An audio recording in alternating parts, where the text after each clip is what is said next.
Hello! Au moment où je filme cette vidéo, on commence vraiment à voir arriver le printemps et donc je me suis dit que c'était l'occasion parfaite pour parler de toutes mes dernières lectures de l'hiver. Dans ma dernière vidéo, que je remettrai quelque part, je parlais de toutes mes lectures jusqu'à début février, donc on va reprendre à partir de là. La première lecture que j'ai faite en février, enfin début février, il s'agit de Salon de beauté de Quentin Sution que j'avais présenté dans le petit book haul de mon anniversaire que je m'étais offert donc à cette occasion.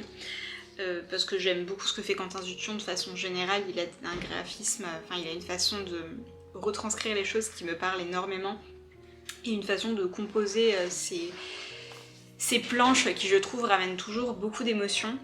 Dans Salon de beauté, on est dans une adaptation d'un roman de Mario Bellatin, ou Bellatine, je ne sais pas comment on prononce, qui va parler des années sida et qui va faire toute une métaphore de la maladie en la retranscrivant à travers une sorte de métamorphose que les personnes atteintes auraient sur la peau qui commencerait à se transformer un petit peu en sorte d'écaille. Et du coup, il y a toute une métaphore aquatique qui est faite tout au long du livre et c'est beaucoup retranscrit aussi par l'univers graphique proposé par Quentin Sution où tout est comme en flottement avec il y a beaucoup de plans qui se voient à travers un aquarium. Donc il y a vraiment toute une métaphore filée comme ça qui, je trouve, marche vraiment très bien. C'est évidemment de par la thématique très triste, hein. On va clairement parler de décès, on va parler de deuil, on va parler des amitiés qu'on voit s'arrêter, on va parler du danger que représente le monde extérieur quand le monde extérieur vous perçoit vous-même comme un danger. Et tout ça est vraiment articulé, malgré tout, autour de toute une beauté que représente la santé communautaire et l'importance réellement de prendre soin les uns des autres, et je pense que c'est ça qui m'a le plus marqué dans cette bande dessinée. Donc que je recommande vraiment grandement. Il y a aussi tout un rapport à la musique qui est très très présent, qui était déjà présent dans d'autres ouvrages de l'auteur. Il aime bien parsemer ses récits de musique qui vont venir jalonner tout le long du récit, avec toujours des choix que moi je trouve très pertinents et donc des passages où à la place des dialogues on va avoir les paroles d'une chanson qui vont se mettre progressivement. C'est comme un film où tout d'un coup on se passerait de dialogue et on aurait juste la bande son qui en raconterait au final beaucoup plus sur ce qui est en train de se passer. Et donc c'était le cas ici. Voilà, je recommande grandement, malgré encore une fois la tristesse du sujet abordé, je pense que ça reste quand même essentiel comme récit. Et je trouvais que c'était une façon aussi très originale de l'aborder. J'ai ensuite lu un livre qui me faisait très peur parce que c'est une autrice que j'avais envie de découvrir depuis très longtemps, mais qui m'impressionnait beaucoup trop et où j'avais l'impression de pas avoir le niveau. Bref. Et il s'agissait de la lecture commune de février du book club de Snodza, donc le Galactic Book Club, où chaque mois on lit un livre de SF. Et donc il s'agit de Mauvaise graine de Octavia Butler, que j'ai donc acheté pour l'occasion, parce que de toute façon ça faisait très longtemps que je voulais découvrir Octavia Butler, je savais pas par où me lancer, je savais pas par où commencer. Donc c'était l'occasion parfaite. Alors moi j'ai beaucoup aimé, je sais que c'est un peu divisé au sein du book club parce que on est quand même avec des personnages principaux, enfin notamment un des deux personnages principaux qui est juste une ordure de très très bas étage et qui pour autant détient absolument toutes les clés du pouvoir, donc peut faire tout ce qu'il veut. Donc c'est vrai que c'est un personnage absolument abject, qu'il n'est pas particulièrement agréable de suivre, mais moi j'ai beaucoup aimé tous les questionnements de l'autrice autour de ces rapports de pouvoir et de domination, et notamment qu'est-ce qu'on fait du pouvoir, comment on décide de l'utiliser, et aussi toute une réflexion sur les héros qu'on se forge dans notre esprit et le besoin aussi parfois que l'on peut avoir de remettre le pouvoir dans les mains d'un individu parce que quelque part c'est plus simple de s'imaginer que certaines personnes peuvent résoudre certaines choses ou en tout cas que certaines personnes auraient un certain pouvoir et quelque part ça en vient à nous enlever une certaine agentivité. Je sais pas si je suis très claire mais il y a toute une réflexion par rapport à ça que j'ai trouvé hyper intéressante bien que parfois potentiellement un peu décousue. Mais ce que j'ai trouvé très intéressant là-dedans, c'est que dans cette édition, donc, qui est éditée au Diable Vauvert et qui d'ailleurs, j'ai pas précisé, mais Là on est sur une traduction de Jessica Shapiro. Et on a une préface de Jeanne Adeba, qui est aussi une autrice de science-fiction française, si je dis pas de bêtises, et qui explique dans la préface, qui d'ailleurs est peut-être plutôt une postface parce que ça spoil un petit peu la saga, mais moi ça m'a pas particulièrement dérangé, mais en tout cas c'est quand même bon à savoir, si vous voulez pas du tout être spoilé, lisez-la plutôt après. Et donc dans cette préface, l'autrice parle du fait que les premières œuvres contiennent toujours en substance un petit peu enfouies toutes les thématiques que veulent aborder les auteurices, et que c'est par la suite que ces thématiques vont s'articuler et qu'on va réussir à les retrouver de façon un petit peu plus construite et un petit peu plus précise et incisive. Et là c'est un petit peu la sensation que ça m'a fait, c'est vouloir parler d'énormément de choses, donc des fois ça part peut-être un petit peu dans tous les sens, mais pour autant j'ai trouvé ça hyper intéressant, la façon dont c'était fait. J'ai un petit peu moins accroché sur la fin, bizarrement, qui m'a un petit peu frustrée, où j'ai trouvé qu'il y avait une sorte de dénouement peut-être un petit peu trop facile, et où du coup j'étais là, ok, mais du coup tout ça pour... Mais c'est le premier tome de la saga. Je crois qu'ensuite, si je dis pas de bêtises, on suit pas exactement les mêmes personnages, ou alors on n'est peut-être pas exactement sur la même trame narrative. Bref, à voir, de toute façon je les ai pas encore lus, donc je peux pas me prononcer. Mais j'ai évidemment très envie de découvrir la suite, parce que j'ai l'impression que voilà, là on m'a donné des petites pièces, mais j'ai besoin de plus pour voir comment tout ça va s'articuler. Donc globalement, une très bonne lecture, et surtout au final j'ai été assez surprise de voir que j'arrivais très facilement à suivre, alors que je lis pas énormément de SF non plus, parce que de toute façon, dès qu'on est sur de la littérature, de l'imaginaire, j'ai toujours peur d'être perdue, et au final j'arrive toujours à comprendre. Donc à un moment donné, il va aussi falloir que j'arrête d'avoir peur des livres, mais c'est un autre sujet. En tout cas, voilà, très bonne découverte d'Octavia Butler, donc c'est absolument sûr que je lirai les suivants.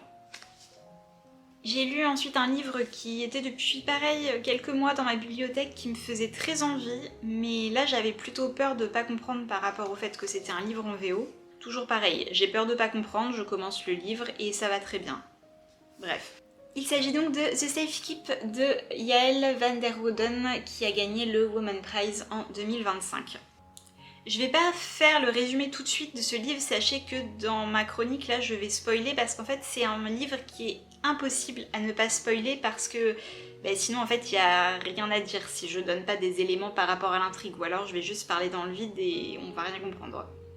Et j'ajouterais que si vous ne voulez pas être spoilé, évitez de lire tous les Praise For, parce que comme toujours chez Penguin il y en a énormément, et je trouve pour le coup qu'ils spoilent des côtés vraiment hyper essentiels de l'histoire et qui arrivent très tard dans le récit, et moi je les avais pas lus, et du coup j'étais très contente de ne pas les avoir lus, parce que c'est vraiment ça fait partie des plot twists qui m'ont vraiment attrapée dans la narration, et donc je pense que ça aurait un peu gâché mon expérience de lecture si j'avais su de quoi il retournait. Donc là ça va être la partie où je vais spoiler, mais comme d'habitude la vidéo est chapitrée, donc si vous voulez passer au livre suivant, vous savez où aller. Donc ici on se trouve 15 ans après la Seconde Guerre mondiale aux Pays-Bas. On va suivre Isabelle, qui vit seule dans la maison l'ancienne maison de ses parents, qui appartient maintenant plus ou moins à ses frères et elle, mais comme ses frères en veulent pas forcément pour le moment, c'est elle qui y habite. Et un jour, elle va se retrouver à devoir cohabiter tout d'un coup, alors que Isabelle est très contente toute seule, hein, globalement, elle aime bien, elle a sa petite vie bien ordonnée, bien rangée. Je me suis un peu reconnue dans son personnage sur les traits de caractère que j'aime pas particulièrement chez moi, mais bon, c'était un peu confrontant, mais en même temps, j'étais là, il y a des fois je comprends ce que tu ressens. Bref, donc Isabelle va devoir se retrouver à cohabiter avec la nouvelle compagne d'un de ses frères, qui enchaîne un petit peu les filles tous les ans en disant à chaque fois que c'est la femme de sa vie, et finalement un an après il change d'avis. Et donc elle se retrouve à devoir cohabiter avec elle, avec donc Eva, que de prime abord elle apprécie vraiment pas particulièrement. Elle la trouve insupportable, elle la trouve superficielle, sans grand intérêt, elle sait pas quoi lui dire, et globalement chaque chose que fait ou dit Eva de toute façon va l'énerver. Et juste parce que Isabelle n'a pas l'habitude d'être perturbée dans son quotidien, et donc en fait juste le fait que Eva respire la saoule royalement. Et au final, il va commencer par se lier quelque chose, une espèce de relation un petit peu bizarre entre les deux, qui va arriver sur une relation charnelle, qui va finalement arriver ensuite sur un autre rebondissement dont je ne vais pas trop en dire, mais qui va mettre en lumière beaucoup de choses sur le passé d'Eva et également sur le passé d'Isabelle et de sa famille, sur le passé de cette maison aussi, dont on parle beaucoup et qui a une importance vraiment très grande au sein de toute l'histoire. Et donc tous ces thèmes vont s'articuler autour des questions globalement voilà, de mémoire, de secret de famille, donc des thèmes que j'adore et que j'étais très contente de retrouver ici. J'ai été un petit peu perdue sur la deuxième partie. Le livre est articulé en 3 parties. La première partie sur le début de la cohabitation entre Isabelle et Eva, la deuxième partie sur toute leur relation vraiment à elles deux qui va commencer à se lier, la cassure qu'il va y avoir dans cette relation et l'après. La deuxième partie m'a pas hyper emballée, j'ai un peu ramé à l'avancée. Parce que y avait énormément de scènes de smut qui m'intéressaient pas particulièrement. Et en vrai, je comprends complètement pourquoi elles sont dans le livre et je comprends où l'autrice a voulu aller. C'est juste que j'étais pas hyper impliquée dedans et donc ça m'a pas transcendée. Je pense que c'est des scènes qui sont objectivement bien écrites et qui ont leur place dans le récit. C'est juste que moi, c'est un petit peu la partie où j'ai un petit peu galéré à avancer. Et après, ouais, sur le dernier tiers, ça s'est lu tout seul. De toute façon, j'arrivais vraiment pas à m'arrêter. Le dernier tiers, je l'ai lu d'une traite parce que juste... j'aimais trop ce que je lisais. On avait le point de vue d'Eva, donc ça m'intéressait vachement. C'était quelque chose qui me manquait un petit peu, où j'arrivais pas trop à comprendre ses interactions, ses agissements. Et là, tout d'un coup, il y avait plein de choses qui s'éclairaient. Enfin, j'ai adoré la façon dont elle articulait tout sur la fin et où tout commençait à prendre sens. Et donc, quand j'ai refermé le livre, j'étais là, ah ouais, ok, je comprends pourquoi il a gagné ce prix. Parce que, ouais, je vous avoue que vers le milieu, j'étais un peu mitigée. J'étais là, oui, bon, ben... Du coup, je savais qu'il y allait avoir cette relation entre les deux femmes. Mais si c'est juste ça, enfin, juste ça, entre guillemets, parce que bon... on est dans les années 60, donc forcément c'était pas simple à l'époque. Mais bon, je voyais pas trop où le récit voulait en venir. Et à la fin, j'ai compris et je me suis dit, ok, ouais, c'est vraiment brillant, c'est vraiment très bien fait. Donc, je vous le recommande très chaudement. Ensuite, j'ai lu une autre bande dessinée que je n'ai pas sur moi parce que c'est une bande dessinée qu'on m'a prêtée. Il s'agit de Là où dorment les géants de Moran Mazar. Donc je mettrai l'image et je mettrai également des inserts parce que c'est vraiment une bande dessinée qui est magnifique. On est sur de la peinture globalement avec un style graphique qui au début m'a pas forcément emballée, mais en fait je me suis laissée emporter par la composition des planches qui donne un aspect un petit peu conte à l'ensemble. Tout au départ déjà, on n'a pas forcément de dialogue tout le temps.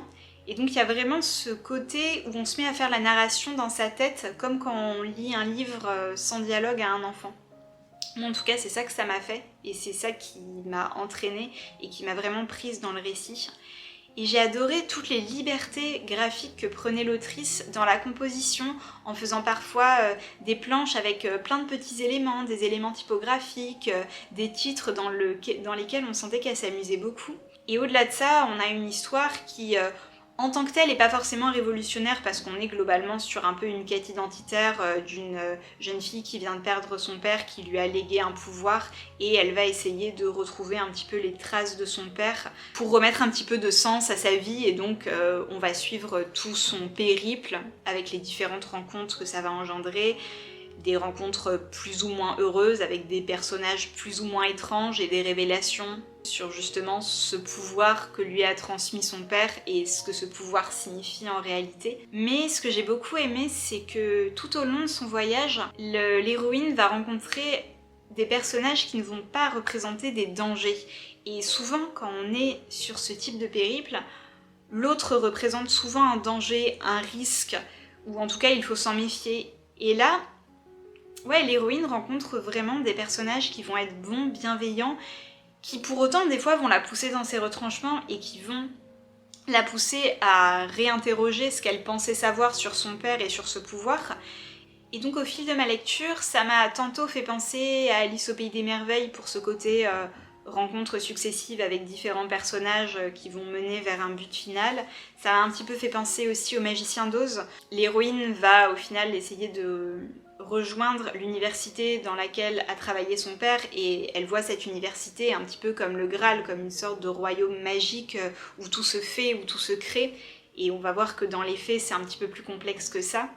Et donc cet élément-là m'a aussi évidemment fait penser à Babel. Promis, c'est pas juste une excuse pour parler de Babel, il y a vraiment des liens sur tout le côté, qu'est-ce qu'on fait encore une fois de ce pouvoir, comment un pouvoir qui a de grandes vertus peut être utilisé complètement à l'encontre de ce pourquoi il a été conçu au départ.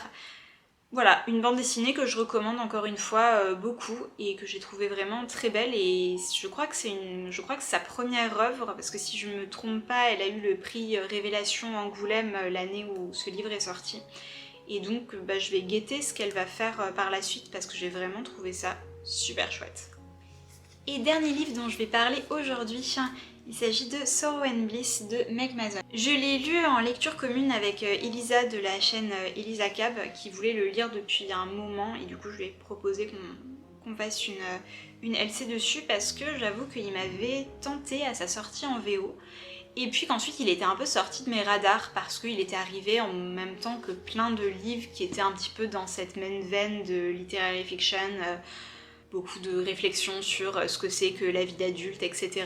Il était sorti de mes radars et là je me suis dit en fait j'ai bien envie de lui redonner sa chance parce que il a l'air quand même d'avoir marqué un petit peu sur la durée les personnes qui l'ont lu, et ça a vraiment été une super surprise, un beau coup de cœur.